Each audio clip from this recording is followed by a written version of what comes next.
There's Faker's Rise. This guy has an SKT World skin for Rise. Very famous Rise, but has only lost, I believe, 4 times in his career, among his most played. So no surprise, the ban comes through from EDG. And once again, we see the Xayah priority very high. Xayah first picked on the side of Edward Gaming, as the Gragas and the Shen are the last couple of bans this time around. Now it's up to SKT. Let's see how they start their draft off. Very interesting to see such a high priority, a first round ban onto Shen. We saw Shen yesterday from Mouse. It was actually AHQ that talked about the fact that Shen, they felt like that was shutting down a lot of their counterplay, so they're respecting it, even though when I was watching the Shen, I was really feeling like they weren't getting the maximum value yesterday, EDG, out of the Shen's global presence. SKT getting maximum value out of their first rotation, though, stealing away Rakan from EDG, and then getting that Jarvan pick we see so often. They can still go for Tristana if they want to here as the AD carry and be more than fine down in this bottom lane here. I love to see, though, when teams are playing against like these Rakans without Xayah, actually go for like counter picks to the Rakan specifically. We're looking at things like Morgana can be one of them, Braum, Alistar, Thresh, like some of these champions that can shut down the Rakan very hard.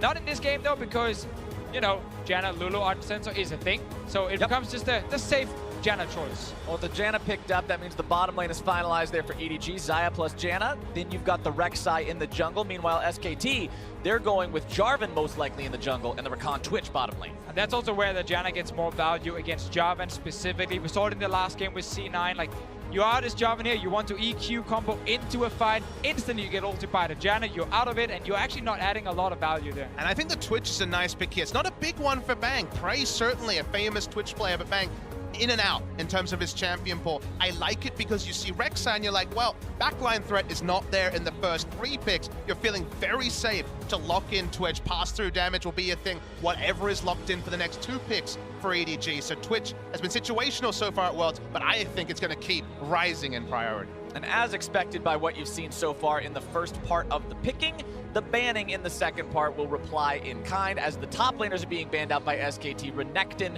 and Trundle taken off the board, while EDG removes LeBlanc.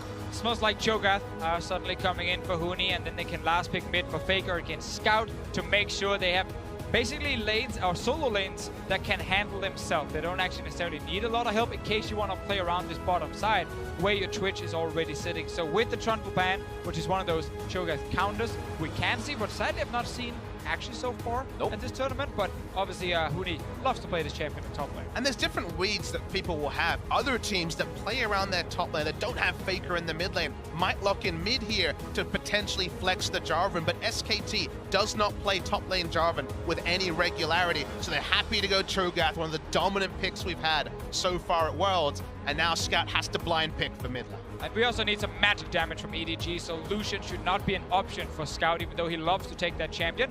Corki is available for him to pick. Syndra is also there. LeBlanc is banned away, so he can't go back to that one, and he's actually going for Lucian. Okay, fair enough, you swap into Rumble. I'm just going to say very quickly, I do not like this. You're going to get so damn outscaled, it's going to hurt EDG, and they showed yesterday they could not close the game in time, and now they're opting into a snowball comp. When your #1 tank is a Rek'Sai, your comp might have some difficulties in the current state of the game, but that is what EDG has opted into.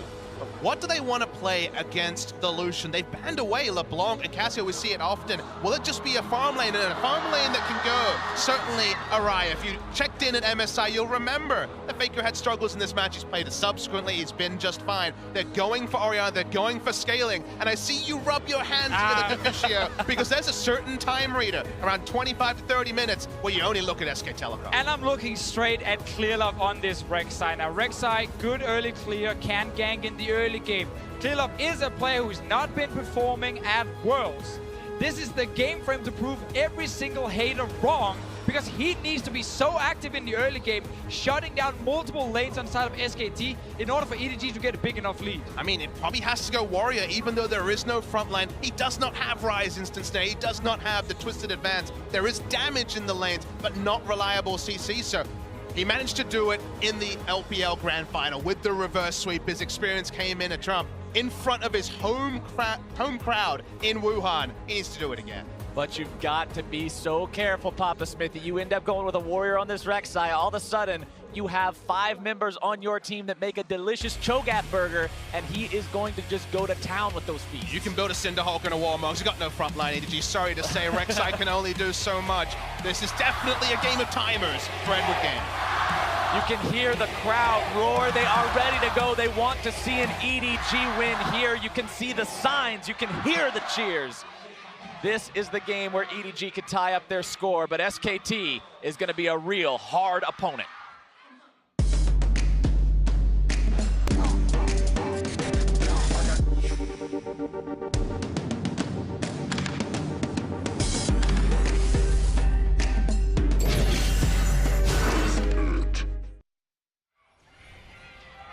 Loaded onto the Rift now for the final game of the day. EDG and SKT, we said it at the start, the 2 titans of their own regions going head to head. Again, the most famous matchup between these two, of course, MSI 2015, but now it's Worlds 2017.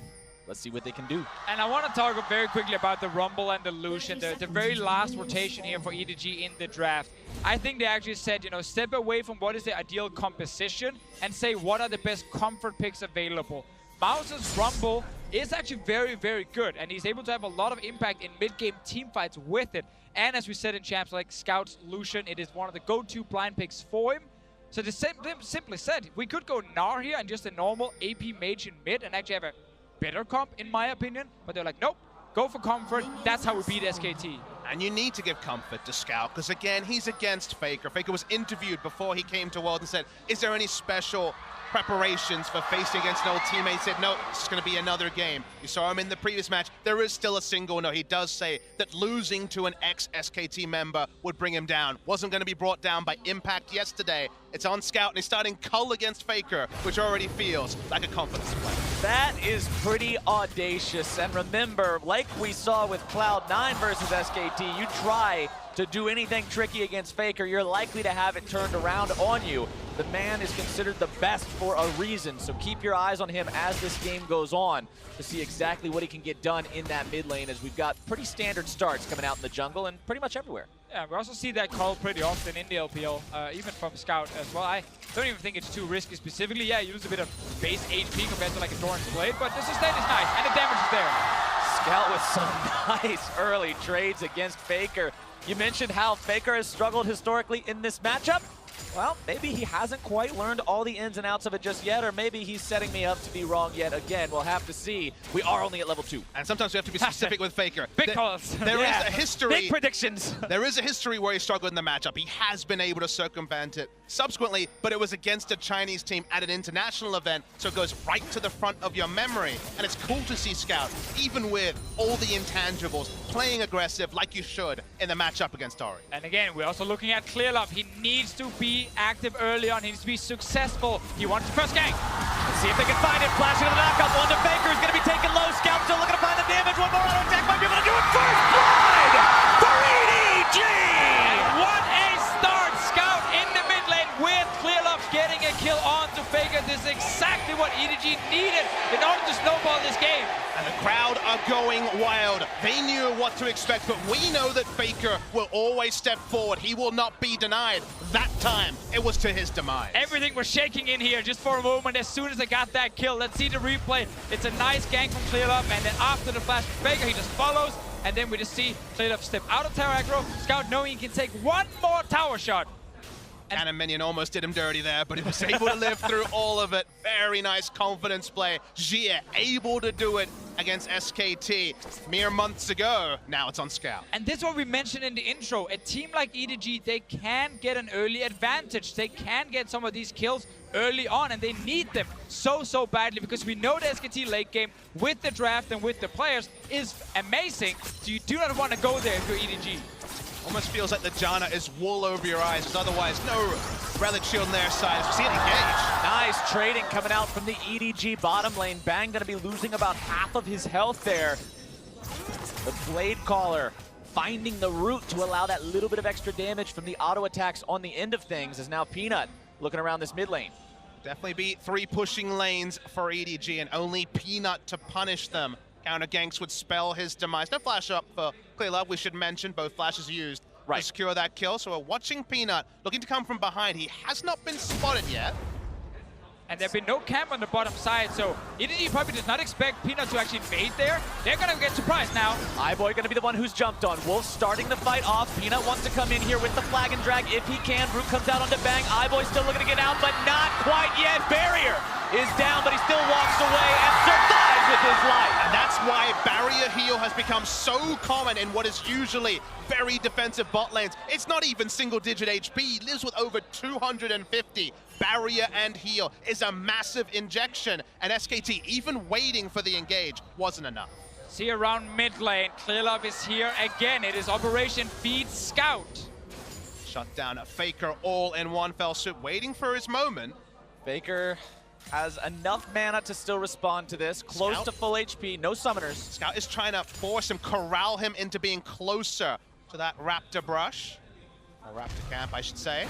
There it is. clearlove comes over the wall, knockup comes down, more damage goes through. They don't quite have enough to finish it this time, but they will force Faker away. Exactly, they force Faker back. That means Scout can get level 6 in lane now and push in this wave. Faker will return only level 5 and lose some more minions. He's already down 15 CS this early on in the game. We're only 6 minutes into it. So once again, it is the perfect start for Scout in the mid lane. Stats comparison coming up on your screen right now between these two. Scout, 5.2 KDA compared to Faker's 3.6. Kill KDA participation. First place in kill participation from Scout. And KDA-wise certainly is night and day for the side of Scout. Kill participation's a little bit misleading. A lot of team fighting in the LPL. That's true. Goes to the late game, whereas Faker, we all know it, sometimes he just goes top lane, hoovers up minion wave, is more of a 1-3-1 threat. So that part is misleading, but it hasn't been a statistically outstanding season for Faker. Really, the excitement for Faker, apart from his legacy, was how he ended the season, pushing through the other best mid lanes in Korea to eventually be stopped by BDD in the final. And EDG, one thing I'm excited about for this team right now, after they had initially found that first blood, this team was up 800 gold. Now later, they're up over 1,000 gold. That lead has been passively growing larger and larger because of the advantages they're just accruing in these lanes on their own. These guys are playing the early game well. Now iBoy and Mako pushing up the bottom lane yet again, keeping their opponents underneath the turret. Almost every time we pan down here, we're seeing Bang and Wolf just stuck farming up underneath their own structures. And Bang is just delaying all his damage in this game here with the Relic Shield. Now Ninja Tabby coming in as his first item. Looking at, of course, Xayah, Rek'Sai, Lucian, all going to his lane and fighting him. So it is an item that will give him a lot of value in terms of the stats, but again, delays his own damage. Call for the Xayah as well, means he'll be able to farm up plenty, recognizing the fact that this lane's going pretty slowly. clearlove trying to steal away that enemy blue buff from Peanut. 7-1 record for clearlove as Rek'Sai in summer for the LPL. Now stealing this away, giving it over to Scout.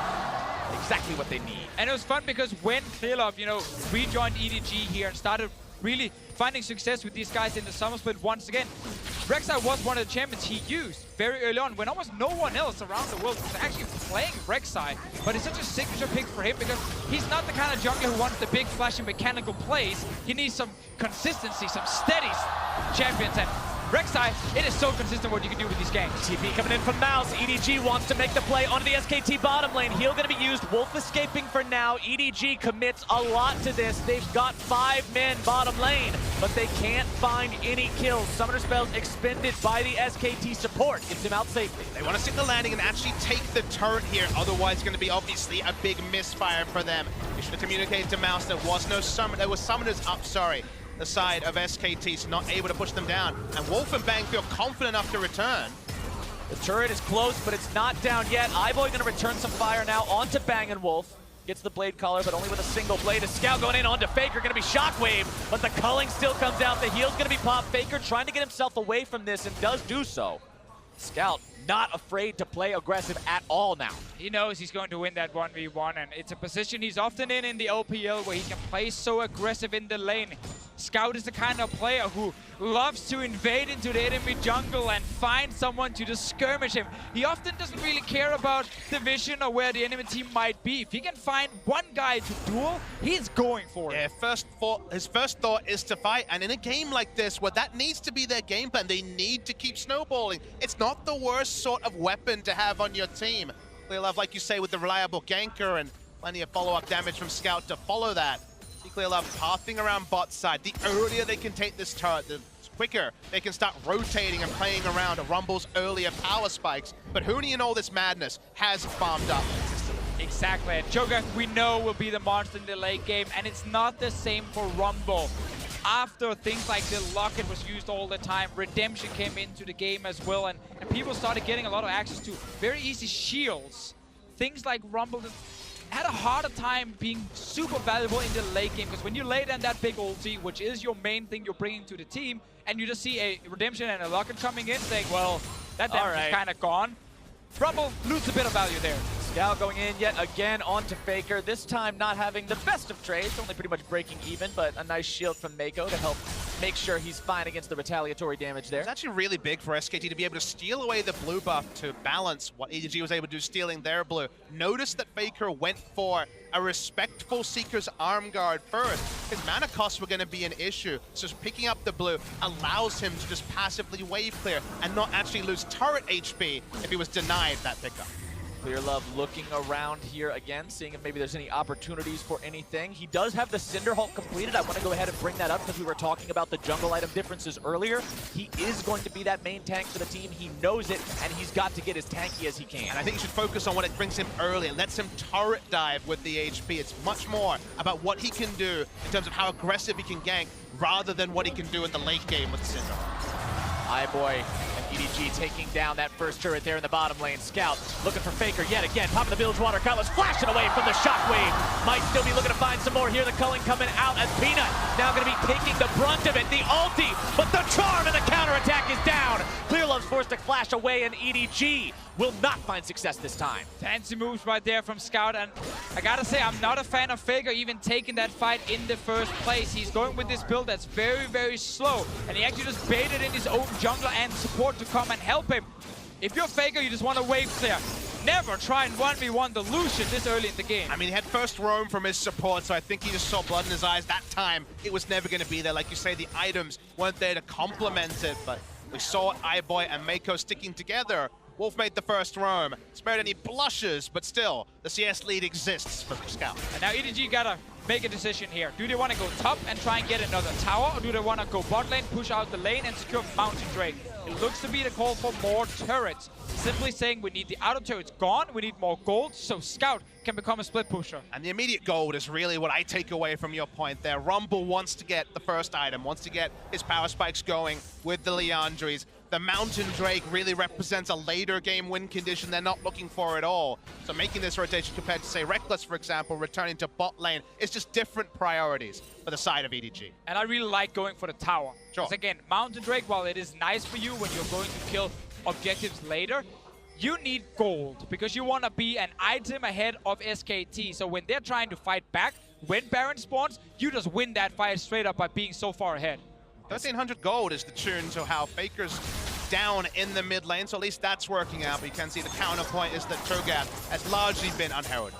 And now the SKT rotation to respond to EDG's, putting the bottom laners into the top side now that that first turret has fallen. But Highboy and Mako don't seem to be halting any sort of the aggro that we've seen earlier. Ardent Sensors both up and running now for these supports. As mid lane, they call down the equalizer onto Faker. The burst is there. Who cares about the shockwave? Another kill onto SKT's mid laner. Scout going to be taken low, but not down just yet. The culling comes out. Peanut is forced back as Huni has to run away as well. Into the back line goes Clearlove. Peanut is down. Huni now barely going to be kept alive. Feathers fly. Scout goes out doing it. They're getting so far ahead now around this mid lane. Vega went down early. Huni was not in range to feast the Lucian.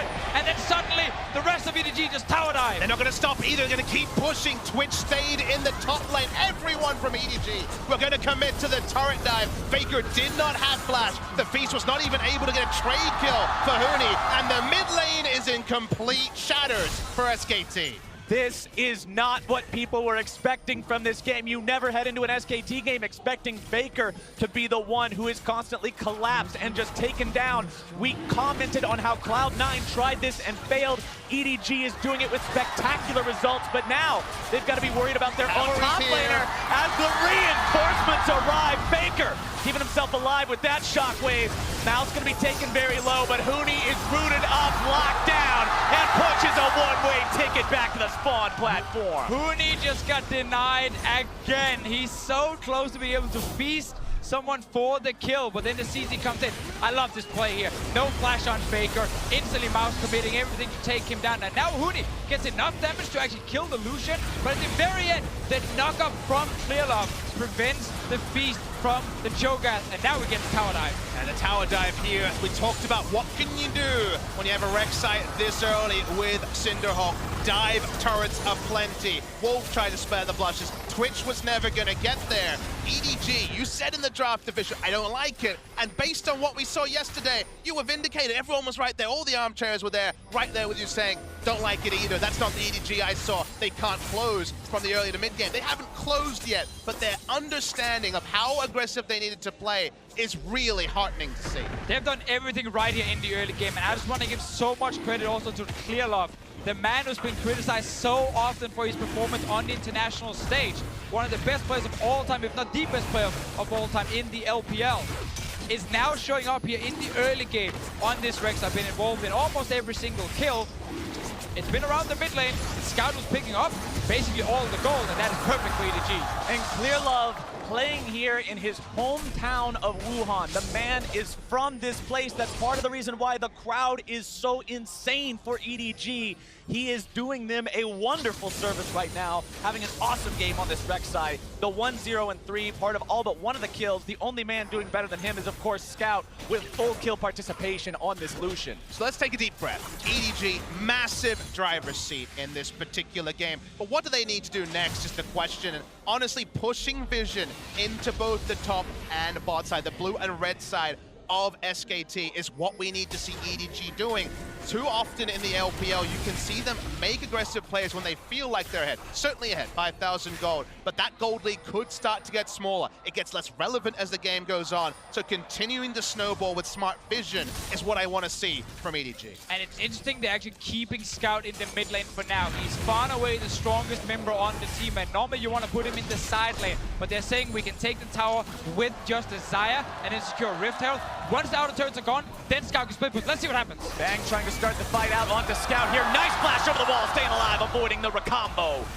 As now that he's safe, EDG feels comfortable putting effort into this top lane tier 1 turret, continuing to take the Rift Herald. Things are going their way. And they're trading up beautifully here. They had the equalizer in bot lane. That's why Mouse stuck around. Level 11, 2 points in the equalizer. Clears out the minion wave, delays the timer by which SKT can crack their second turret of the game. Meanwhile, Lazy 4 and a Rift Herald already obtained by EDG. SKT stealing away the enemy red buff. They'll take down their second turret of the game, but now Mouth gonna be the one caught out, returning a lot of damage onto Peanut, forced to flash out of that Cataclysm to stay safe. SKT does get that objective. It takes Faker a little while, but at least he gets it, gets that local gold, gets himself a little bit more caught up. He's got a ways to go.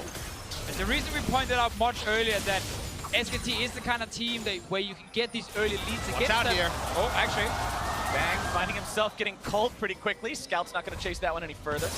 But basically, SKT during the summer split, and even also before the summer split, we saw this at MSI as well, like, they have these games where they're drafting very defensively, and they are falling behind early on, especially a man like Faker can be a target for a lot of ganks, but also in the bottom lane, we've seen Bang struggle against some of those, junglers early on. SKT have been in this situation multiple times, and in the LCK here in the summer split, where it's been a little bit more shaky, I feel like they've lost more of those games than we normally see from them. I think that's a correct read. What was working for them at MSI is that even when other lanes were on fire, and Faker himself fell behind at MSI, Huni was actually having massive performance. You'll remember, he was taking all the gold between 15 and 30 minutes, picking up all the CS, being a powered Galio, I guess was the meta back at MSI. But what's happened since then is Huni hasn't played that much in summer. They've gone for Untara, much more of a role player. And here we find a game where Huni has a lot of gold. He's been shut down a couple of times, but he's really the benefactor of a slow early game. and they just haven't been playing that style, and they look less comfortable doing it. Now we also got to see if EDG, after taking down the outer turrets, can use this advantage to get that full vision control you mentioned earlier, Papa Smithy. It's always about pushing lanes first, then invading the jungle. Get down the vision, deny the enemy vision, and look for picks. Look for these fights. You really want to get this Lucian in the face of SKT. Let's see if EDG can steal away this blue buff. For now, that's the concern. Looks like they won't get it just yet. Smite comes out, but it's not low enough. Good patience there on the spear from Peanut, means he can grab that for himself, but it is denied from Faker. Just contesting this keeps it off the mid laner. Another Mountain Drake spawning as well in a few minutes, so EDG will have a lot of tools to rushing down a Baron, which is a good thing for EDG, because yesterday they spent so much time setting up control wards and then never starting the Baron itself. Never feel like they could just take it down fast enough, and it bought so much time for AHQ. This game, with a Fed Lucian, with double Mountain Drake potentially coming for them, then you can start that Baron and take it down very quickly. And you talked about this same principle last game, Deficio, when we saw Cloud9 take the early Baron, how useful it is for these teams that want to win quickly to be able to secure that and snowball that lead and take enough control of the map that their opponents don't feel safe or comfortable going for that scale. And an interesting stat, actually, in summer season, it hasn't been the big comebacks for SKT. At 20 minutes, the biggest gold lead they've overturned is 4.5k. We're looking at a game where that's already been eclipsed. So SKT need to find new favor, need to show they've worked on reintegrating Huni in the 6 weeks or so since the LCK final, because that has not really been their recent experience, even though they've lost a lot of games. Exactly. And if you look at their draft, right, they have two big tanks in the front with Cho'Gath and Jarvan that won't just die instantly to the AD carries of EDG. You will then have two carries that actually have the ability to reach the back line. You got the ball being moved in and the shockwave from Faker. You got, of course, the ulti from Bang. Scout is getting caught out. Scout in some trouble here. Might have a difficult time getting himself away. Has to try to escape the Cataclysm. Some fancy feet to get out of that one. Make sure he dashes over the wall. Now Peanut, the one in trouble, can't quite flash over. Nearly getting himself killed. Equalizer comes down and takes him out. Mouse grabbing the kill. And they're just trying to make engage where they don't have the damage. It's not a warrior, Jarvan. It's much squishier, and there could be more. Now not afraid. They try to go back in. Clear Love looking to grab the ulti, but a dive boy who's got the damage. Faker drops again, and Clear Love takes him down. They keep finding team fights and they keep taking out SKT. It's 8-0 in kills. But it's even more than that, Deficio. They're being gifted team fights. They're being seen. SKT think they've got the chance, thinks they've got the moment to slow down the game. That moment is still not there for SKT. Yeah, that was the most classic Scout face check we see so often, where he suddenly gets surprised, but because he's so far ahead, he was actually able to just tank it up. And now the Baron is being started with the Ardent Center on the Janna, with the full team attack speed. That's the objective they need. And that is exactly what they needed. You just said right there. I don't know why I repeated that point, but I agree. It is what they need. Important point, damn it. It's really important. Scout, stop face check. And we're seeing the replay here. They just didn't have the damage. Faker wasn't around to use the shockwave. That was the burst they needed to close the fight. And Peanut flashes for distance. Very nice equalizer. Burnt to a crisp, sitting on that. More and more kills. And you would think, as a Korean analyst, I would watch this and feel bad for SKT. But they drafted scaling in a similar fashion to how AHQ did in the previous game. And what did I say, Deficio? I said the right way to play the game is to take the risk, is to push for the vision, is to play decisive. And EDG are playing with decisiveness that we did not see yesterday. And it's okay, Papa. You're here with French. You can cry. Let it all out. We've got you, Give me buddy. two shoulders. I got him. I got him. This is the I'm support all right. group right here. Gotta accept that EDG. We got you, Stubborn. and EDG got second Mountain Drake. Going to continue to provide them with extra objective control and pushing power. Now that they've got two under their belt and the third one spawning next, if they can retain control over the game the same way they have, they are on a wonderful path to being able to find the win and seal the deal here. And then you look at the side of SKT, they really don't have anything. They've still got a time to get to 3-4 items if you get to 40 minutes, but doesn't look like 40 minutes is coming. EDG want to break the base with the first Baron buff. And Scout so far forward on that front line. He knows how strong he is. He's got his flash, he's got his dash. He learned his lesson yesterday about that Cho'Gath Q. He's not going to be caught out again. And you know how much this will mean. He's got 100% kill participation. The game played through his lane against the player he could never unsee on SK Telecom. EDG still looking to break this base open, not bothering with a 1-4 split. They've got 5 men strong. They've dropped down the equalizer. They drop Faker's house. They're about to take him down as soon as that Zonian fades away. Boy grabs the kill. Mako taken incredibly low. The poison's still ticking, but it's not going to do enough. And inhibitor number 1 falls 24 minutes in. And these two comfort picks coming in from EDG in the last rotation have been so valuable for them with Lucian, with the Rumble. They said we need Scout on the Lucian mid, so we need AP top. Mouse is fantastic on the champion itself, and it actually allows them to run this snowball comp here, also due to, of course, clear off Rek'Sai. I mean, this sort of early to mid-game comp is not what we've seen win in this tournament. We've seen the games drag out, but EDG are with renewed vigor today. Old team to clear off the minion wave. I thought, okay, just gonna get the inhibitor. They wanted more. Exactly, and as soon as they get the one, remember, they can just take down the tower. And I just want to add on to the point you just made. We have not seen the snowball comps win a lot, especially not against Korean teams. We've seen multiple teams actually try it already here, day 1 and day 2. But SKT right now, they're looking in such a tough spot that it seems almost impossible for them to come back.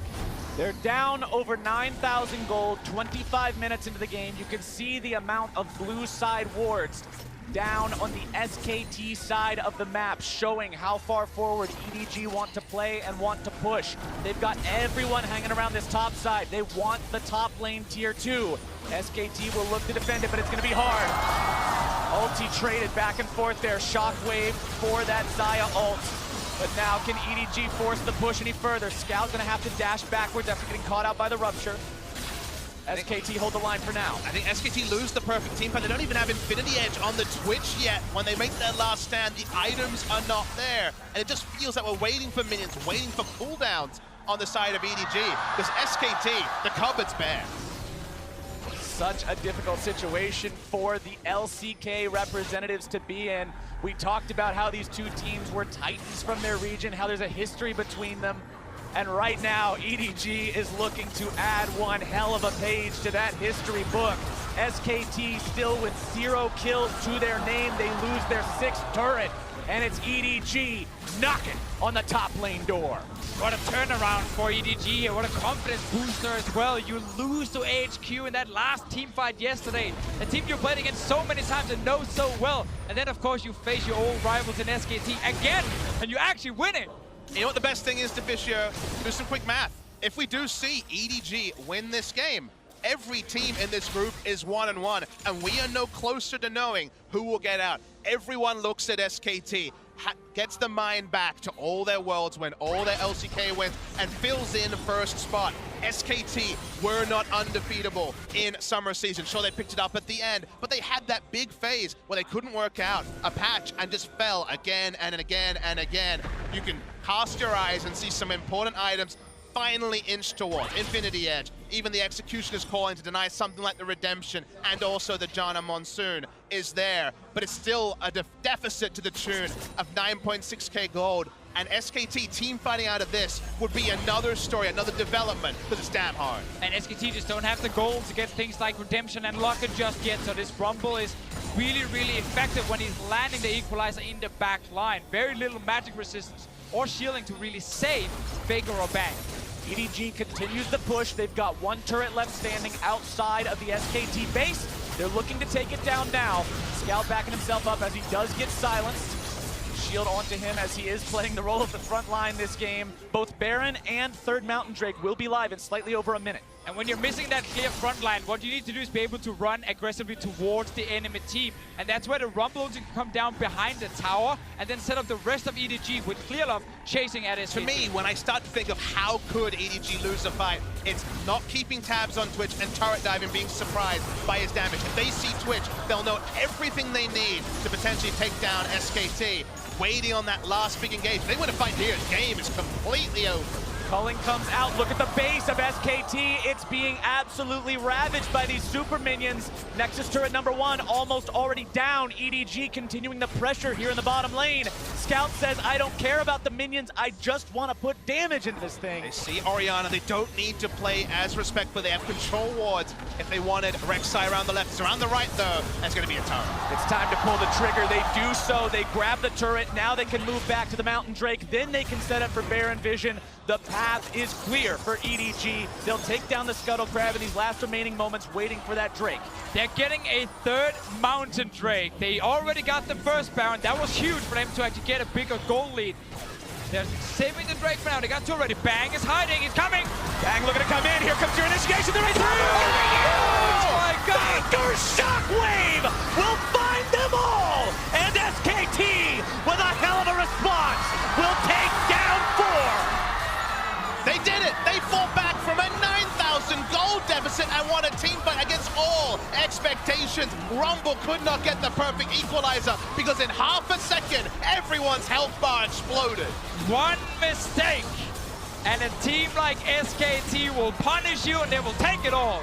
I have talked to multiple casters and analysts so far during Worlds leading up to Worlds, talking about SKT as a team, and when you watch SKT and they're down 10,000 gold, you can never count them out. Consider EDG have no vision on the red side. Where is Twitch is what they should be asking. When they see Ori, they can probably guess, but this Wombo's out of this world. It all starts with that engage from Wolf on the Rakan. And he picked up fairly late in the Summer's play, but had some very impactful performances on in the playoffs, using it here to start the fight, set up the Shockwave from Faker, and of course, easy damage for Bang as well. And that's now a Baron to SKT.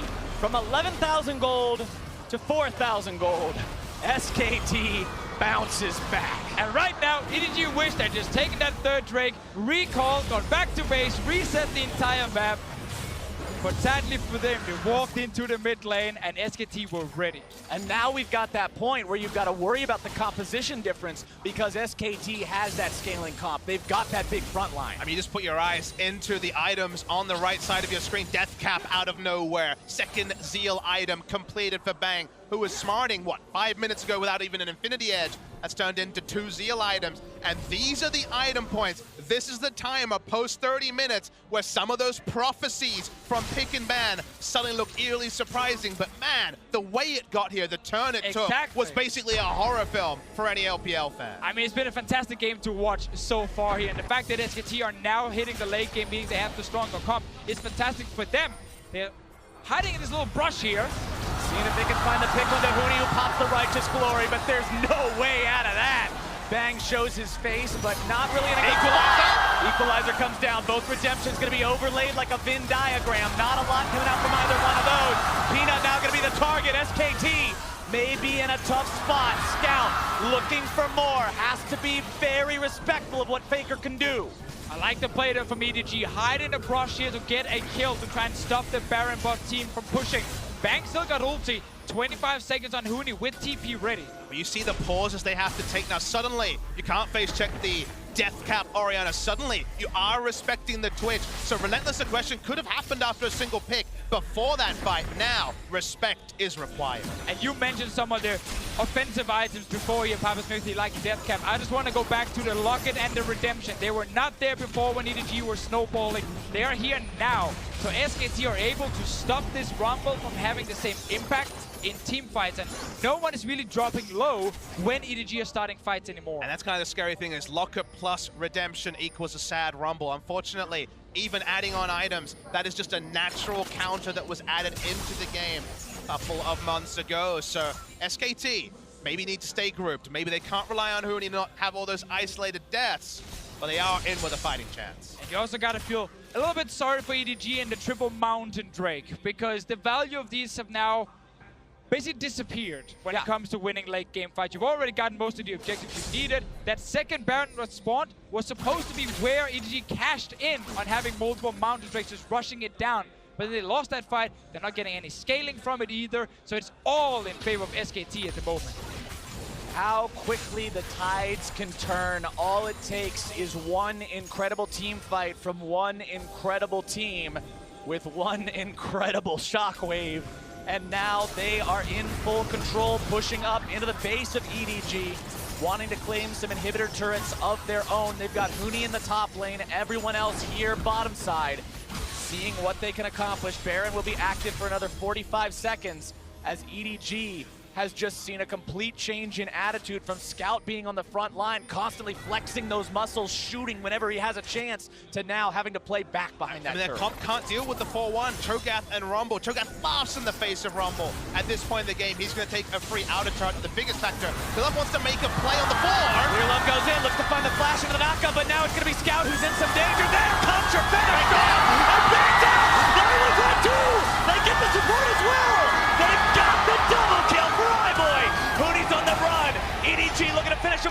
Righteous Glory pops. Hoonie's gonna get himself away, but the Joe is slow, and Scout's looking to run him down. He's still chasing. Hoonie's just trying to buy time here. He wants people to respawn. Hoonie's gonna die very soon. Hooney will go down. The flash from Mako to Bringing the guarantee minions. it. EDG marching up the mid lane. They've got 25 seconds on Bang and Peanut. They just need to kill one inhib and then straight towards the Nexus turrets. It's just Orianna for 15 seconds. They'll get the respawns. Wolf will be there in 5, but EDG are 5 men strong, and they feel like they can finish it here. Faker needs to try and kill the minions. Shockwave is ready in just a few more seconds. Wolf Got and the Bang ball are there. up. Wolf and Bang are up. EDG decides to not go for this. They know that they could go so wrong so quickly. They back away. Great engage though in the bottom lane. They knew Hooney was in the top lane. He could not join the fight in time. And while everyone was looking at Faker because he was the one Clear jumped onto, Bang actually with flash available ended up getting caught. Consider also that when Cho'Gath is not there, you can't really set the tempo of a fight. You can't know where to put the ball because the fight moves so quickly. The Shockwave is almost an afterthought. Bang caught in the front. He actually got hit by the Blade Caller. Exactly, it was all on iBoy right there. The entire front line of SKT were gone because Peanut was actually sitting in the jungle, just kind of looking for potentially a flank onto EDG, and we get to see Hooney just die in the very end. Mako using the flash for that one. My favorite thing is we're being spoiled. This was not supposed to be a game of inches. EDG were running them over. We thought it would just be academic. SKT only have 4 kills on the board, have not won a team fight, barring the explosive one in mid lane. But suddenly, it's all up for grabs. A gold lead for EDG. So many advantages for EDG. They've done everything but punch their ticket to a single game win in this group. And yet, everyone is sitting here wondering, because we've all had PTSD about SKT coming back. This team is so good at playing from behind, and you mentioned just a few moments ago to Fishio about the status of the Mountain Drakes and how those are not the most useful, but they will provide Elder Dragon stacks. Scout gonna be caught out. They get both the AD carry. Scout jumping himself away, but Wolf is down! EDG's found one. Clearlove gonna be going into ulti mode to keep himself safe, Bang! but Bang goes bang, bang, bang! Rat-a-tat-tat finds himself too. Now they're looking to finish off the red. Going. Scout drops. iBoy stands alone. Man, iBoy, if you had more of a front line, you can see the blinking health members.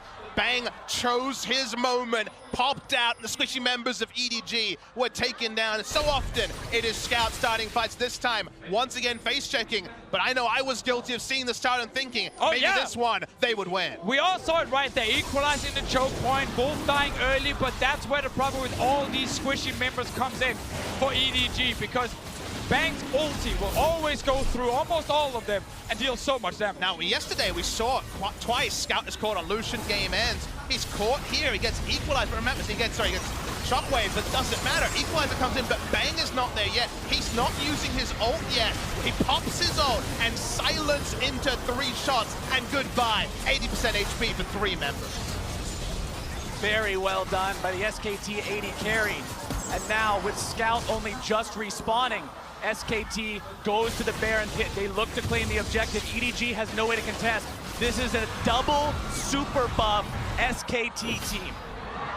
And once again, you have one of these games where you just feel like EDG should be able to win because they were so far ahead. But on the other side, you have these legendary players who's been in this situation for years, like Bang, like Faker, and they're able to come up big in the very, very important moment. And the part I love about Worlds is Deficio. It feels like it's a final here. It feels like this is the culmination of something. It's only the culmination of day 2 of the group stage. The crowd going mental every time EDG picks up a kill. SKT trying to steady the ship. It's steady to the tune of 100 gold, but we have to remember where we were in pick and ban. 100 gold at 38 minutes means that SKT's team comp is ripe for success. And you talk about the crowd going mental and the feeling of this whole game, but the arena is silent right now. The crowd is on a knife's edge waiting for the outcome of this game. Everyone knows that the next fight could easily determine which Nexus stays and which one explodes. It's on the individual talent of EDG to win the next fight. They will not have anything going in their favor other than just purely the mechanics and how they're using these specific champions here. We gotta get the perfect equalizer from Mouse. We need Clearlove to get a good knock-up on the backline of SKT. Scout and iBoy have had good team fights. They need to find another one to win here. They're against the Baron buff and the Elder Drake of SKT and the late game comp. Once again, Huni not grouped. Of course, they're working on their side lanes here. SKT wanting to take down the last of the turrets, shy of the inhibitor turrets. It goes down, their first gold lead in a while. Inconsequential, like we mentioned, though. Not in any way getting the maximum value out of these buffs, it should be noted. Elder will be falling soon to stay themselves up, and, well, at least we can rejoice, because when we don't see the base being broken, we're going to get at least one more 5v5. Any single fight, any single pick could be this game, gentlemen. Red inhibitor respawning mid lane as Bang opens up on the top lane inhibitor of EDG. Scout, Clear Love, these guys that did so much in the first part of the game now find themselves on the back foot yet again. All 10 summoner spells up on the side of EDG. Not the same story being told for SKT, but they've still got the majority of them. It's like you said, Deficio, it all comes down to who plays it better. Gold doesn't mean anything. Everything before this point is just moot. It's equal ground. It's who's gonna win. And Clear Love wants to go in. He's gonna be silenced, forced back a little bit now. Peanut soaking some damage of his own. Wolf jumping to his aid. The inhibitor turret continuing to tank damage. The knockup coming out again onto Clear Love. Mouse not finding the opportunity to lay down the damage. Scout. As Scout goes over the wall, finds a couple more shots into Huni. SKT now retreating after grabbing the turret. If Huni hadn't fallen low, they would want to stay here longer. Massive group minion wave pushing in bot lane. They prepped many moons ago.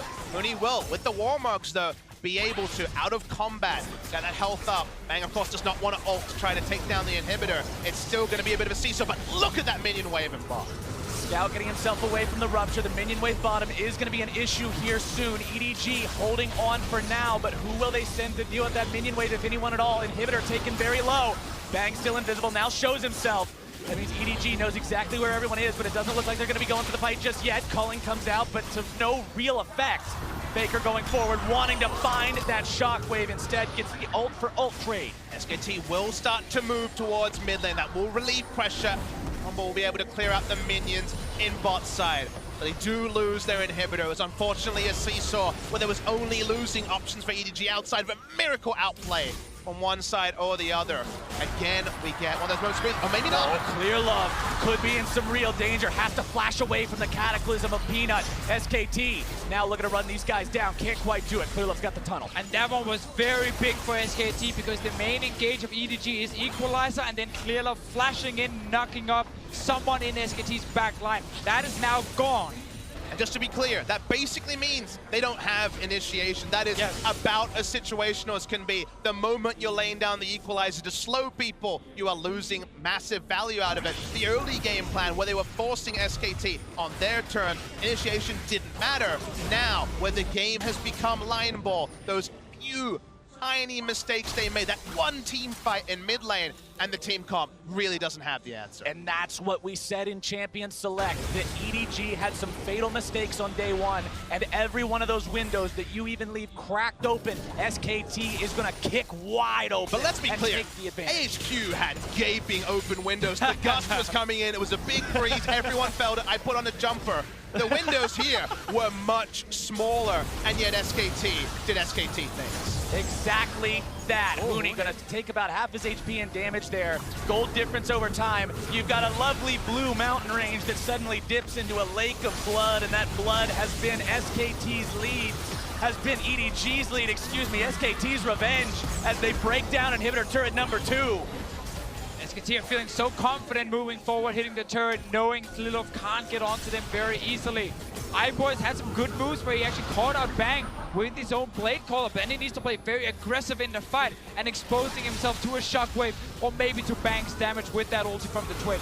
Scout getting himself away from Faker. Culling comes down. Equalizer also going to be used. Redemption now to continue the fight, but it's Clear Love who drops first. SKT continue the charge. Clear Love taken down means there is no front line for EDG. SKT continues the push. The Feather Storm comes out but won't be finding anything.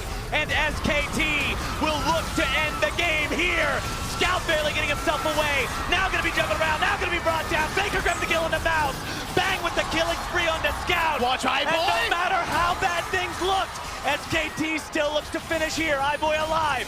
You've got to be mindful of the Xayah. Mako there to give him the Ardent Sensor, look to keep him alive. iBoy knocked up, now gonna be juggled, now taken down. SKT, legends for a reason, find their win. SKT are the best team to ever play League of Legends, and that man has been there for all of it. I couldn't see a way back. The stats couldn't see a way back, but one team fight initiated by Wolf, just like his famous Zyra flash-in at MSI. He went in on Rakan, the Bang was able to clean it up, and from there, you see the resigned looks on EDG's faces. They've had one stolen from them. I just still want to give so much credit to EDG and how they played that early game. Aiming for that Lucian in the mid lane with Clearlove on his Rek'Sai, camping Faker, shutting him down. Scout was so far ahead. They get Barons, they get everything they needed. At some point in this game, it was 8-0 in kills to EDG. And that's the thing. It's what you said, Papa Smithy. There weren't these giant gaping errors. There weren't these huge flaws. EDG played so well for so long, but you give SKT an inch and they will take miles. They were up in gold for 35 minutes, but guys, we talk often about honorable losses in League of Legends where a favorite comes in, an upstart team, or in this case, a team that was coming off a loss yesterday comes in and they want to take them down. But this is an honorable loss for EDG, but what does that count for when suddenly you're 0-2 in groups? You were so close but couldn't get over the line. You're still in a bit of a hole. EDG will still need to emerge. The Wuhan faithful rising for them was not enough, and sadly for EDG, they only come away with disappointment. These kind of losses sometimes suck the most. Yeah. If you get completely stumped, you kind of laugh at it and say, yeah, we weren't good enough, you move on. In a game like this, you're like, we had it. We were winning in Wuhan. We were beating them. We needed one more fight. And that fight went in favor of SKT, and that's the problem, of course, when you draft the early game comp, you lose that one big team fight, suddenly it swings the other way. It was a crazy comeback, but for more on SKT's magic moves, let's send it down to Dash and the analysts. Thank you very much, Captain Flowers. So let him take a breath as he loses his voice there at the end of the day. But SK Telecom, the greatest team in League of Legends history, orchestrate the largest comeback from a deficit at 25 minutes. 9.1K gold down at that 25-minute mark, and they bring it back for a victory. It was one play that defined the EDG basically near perfect the entire time for what their composition had in order to beat that. And then to beat a Korean team is a balancing act that you have to keep up the entire time. And the decision to go mid before the Dragon, before the Baron, was the end of the game. Yeah, they got just a little bit lazy in mid lane, being too grouped up for all of those spells. They didn't need to be that close together. And that's all it took. Even EDG was stunned by that play. I saw Scout's player cam afterwards, and his mouth was gaping open as the whole team was like, but because he'd gotten through that the whole game. He was face-checking everywhere. He felt like he was invincible. Right. And then everyone just died at once. All right, but Rusty, Papa Smithy said it. He feels that this is the way you have to play against the Korean team. You have to be willing to take that risk, index into the early and the mid game with your champion picks, and then play aggressively into them and try and drive it home for a victory. That's why the LPL LCK matchups are always so exciting. They always excel at early game compositions and teams, and Scout starts it off well with Clearlove. That continues through the rest of the game. They specially crafted the Rumble Lucian to make sure they had mixed damage. They really wanted to, mix and weave their composition and get ahead early, and everywhere got ahead early. And you're starting to see what happens when they do. It looked like they had absolute control of Summoner's Rift, and they did. Yes, they did. It didn't just look like it. Double Mountain Drake on their way to triple. Over 10,000 gold at 26 minutes, but it was not to be. You have to play until the Nexus falls. Now let's go ahead and fast forward to that moment you talk about, Crumbs. SKT with the huge monster wombo combo in the mid lane. Your Acer Predator replay. Good. They're coming off Dragon, but here's SKT. They're thinking that EDG's defending Baron, but Rakan goes in. A 3-man knockup with a 4-man shockwave, and Twitch hitting everybody. It could not get more picture perfect than that. That's the thing. SKT, they needed a miracle, and they found one from every single member of the team working together. Just the combo. Wolf being able to go in first. You watch the shockwave even on him.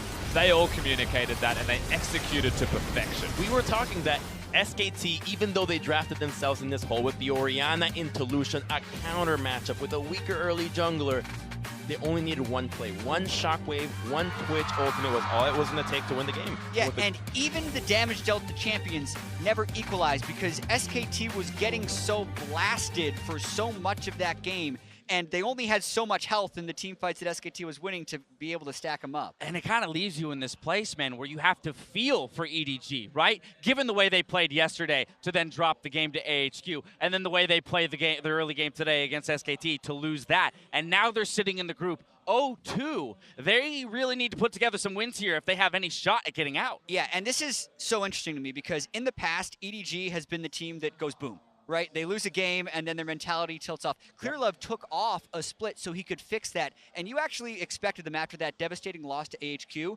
This game was boom. It was over. You thought SKT was going to roll them in 30 minutes. And to me, the fact that they did put up such a fight gives me hope that they can actually bounce back from this and not tilt off the face of the earth. Yeah, the mental resilience from EDG has been noted. Mako even saying in interviews that Clearlove is much more mentally resilient, and he is the rock for the team. He's the captain. His mentality is significantly better. However, with a defeat like this, it doesn't matter what happened in the AHQ game. This is exponentially worse. It's absolutely draining, right? To go the distance there yesterday and today, to have the lead over the defending champions of last year's World Championships, and then to let it slip away like this. It's not that exciting for SKT though, because they are still showing the weaknesses that they came into this tournament. Huni in the top lane was not very impressive. It's a good point. They're showing they're vulnerable, right? Yeah, exactly. They're still vulnerable. They still have that miracle play, that clutch moment that everybody on the team can have, but that's not going to be enough this time around. Exactly. We can appreciate their greatness to come back from that deficit, but we should not forgive the fact that they fell into that huge hole. Like the disrespectful Orianna pick, that's a counter matchup they picked into for the team composition. And yes, you can retrospectively say it was worth it because they won team fights in the end. But man, that is not the way SKT drew that one up. And I don't think that was a good pick. Lost the matchup at MSI, loses it here in terms of the lane phase once again. So for Faker, definitely showing that he is vulnerable in some cases. But if we're going to point at one player on SKT that did perform even in the deficit itself, it would have to be Bang, going deathless through most of that, and then, as we mentioned, providing the damage to turn the big team fights. Yeah, Bang's Twitch was incredible. Being 0-0-0 when everyone on his team was dying around him was exactly what they needed and did enough. All right, but SKT, they got the win to close out the day. Let's check in with Shox, who's standing by with their mid laner. Thank you very much, guys. Indeed, with Faker after a fantastic turnaround. And the first thing I want to ask about is, of course, that moment where you guys turned the game completely around. Faker, can you tell me about that fight in the mid lane where you guys get 4 kills and seemingly get completely back in the game? 페이커 선수 우선 이런 역전승 축하드리고요. 그 첫 번째 질문으로는 이번 역전승할 수 있는 계기로 미드에서 이제 갑작스러운 한타를 열면서 이제 다시 한번 분위기를 가져온 거에 대해서 그때 상황이 어땠는지 말씀해 주세요.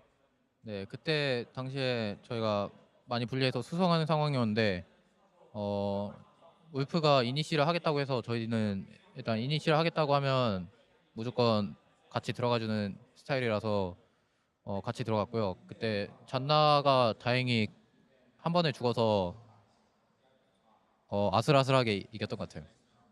I mean, at that point of the game, we were definitely behind, and we were focusing more on being defensive. But Wolf said he can initiate a good team fight, and we just backed him up. And I think the crucial point was that we were able to kill Janna at one Q. So from that, we were able to win the team fight. And then you won all the team fights after. Obviously, there was a lot of history between you and Scout on the Rift, and EDG put all their energy into trying to kill you very early. What did you make of the strategy overall? EDG 팀이 초반에 페이커 선수 견제하는데 많은 힘을 쏟고 정말 페이커 선수 갱크하는데 많은 그런 전력을 이제 소비했는데요. 그런 전략에 대해서 어떻게 생각하시나요? 네, 이번 판도 경기 시작하기 전에 3렙의 미드 갱킹을 할 거라고 생각을 했는데 그때 제가 좀 Bless you. 네, 그때 약간 손이 얼어가지고 그 갱킹은 살 수 있었던 건데 거기서부터 좀 게임이 힘들어졌던 것 같습니다. 네, 제가 좀 약간 대처를 잘 못한 것 같습니다. I actually did think ahead that before the game started that their enemy jungle might gank me at level 3. So I was trying to prepare for that, but at that point my hands were a bit cold, so I wasn't able to react perfectly. So I think that I should have been able to live, but it was my fault that I wasn't well prepared. All right, but you guys did turn it around fantastically at that. We had a fantastic opening video to the World Championship group stage where you said, well, in order to be a legend, you have to beat a legend like me, not once, but a couple of times. Do you think there's anyone in this tournament that would be able to do that at all, Faker? 이제 페이커 선수가 이제 오프닝 영상에서 이제 전설이 되기 위해서는 나 같은 선수를 한 번뿐만 아니라 여러 번 꺾어야 한다. 이런 업적을 여러 번 달성해야 한다고 말씀하셨는데 이번 롤드컵 대회에서는 그런 선수가 좀 혹시 있을까요? 뭐 역시 아직은 조별리그이기 때문에 쉽게 단정하기는 힘들 것 같고요. 어쨌든 이번 롤드컵을 우승하고 또 그 중에서도 부각되는 선수여야만 그런 좋은 타이틀을 얻을 수 있는 거거든요. 그래서 뭐 아직 조별 예선에서는 쉽게 말할 수 없는 것 같습니다. I mean, of course, whoever wins this tournament will achieve the fame and the title of becoming another legend. But it's so early in the tournament, and since only group stage, it's really hard to tell who are the most strongest contenders. Contenders. Well, always very careful, but fantastic win here on the day. Thank you very much, Faker. 감사합니다. Thank you, Homan. Back to you guys at the desk. Thank you very much, Sharks. Faker, happy to get the win there. Jad, I want to return to the point we had about the Korean teams who are, you know, if you're going to point to a weakness at Worlds or at international tournaments, it's sometimes that they're slow starters, right? Well, hey, to get the 2-0 in the face of maybe a slow start here, that's going to feel pretty good for SKT if it's only upwards for them to go. Yeah, when the slow starts are contained within a game and then it still is a strong finish, that's pretty good. Long as you had an early game where they lost, and so did SKT, but they're still undefeated. So that's incredibly impressive for the region. Very much so. Let's go ahead and take a look at the